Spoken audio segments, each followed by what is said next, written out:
Sen benim hayat marağım, bitmeyen şirin hayalımsan, terabetli sevgi bağım, ümitsiz anda dayağımsan. Sen benim yalandan uzak, yaşadıklarımda doğrumsan. Özümden de mənə yaxın, ruhum kadar doğma olmuşsan. Bugün her gün kimi değil, bugün sana bir itirafım var. Ömür gelir ömür geçir, bizi yaşadansa sevgi olar. Yüreğim seni isteyir, arzusunu gözlerime yazar. Mənə heç kəs lazım değil, bil ki sənə tek ihtiyacım var. Bugün benim hayalımdan geçer, senin için nəğməyə döner. Sevgiye ait olan her kelimem tek seni terennüm eder. Bugün benim hayalımdan geçer, senin için nəğməyə döner. Sevgiye ait olan her kelimem tek seni terennüm eder.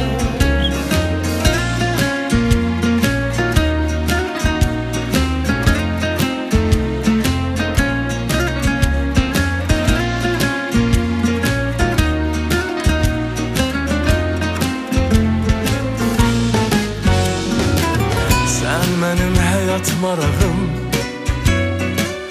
bitmeyen şirin hayalımsan, terabetli sevgi bağım, ümitsiz anda dayağımsan.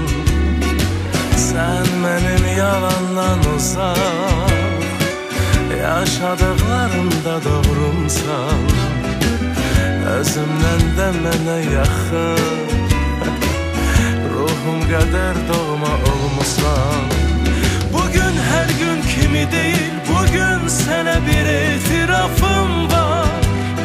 Ömür gelir ömür geçir, bizi yaşadansa sevgi olar. Yüreğim seni isteyir, arzusunu gözlerime yazar. Mənə heç kəs lazım değil, bil ki sana tek ihtiyacım var. Bugün benim hayalımdan geçer, senin için nəğməyə döner.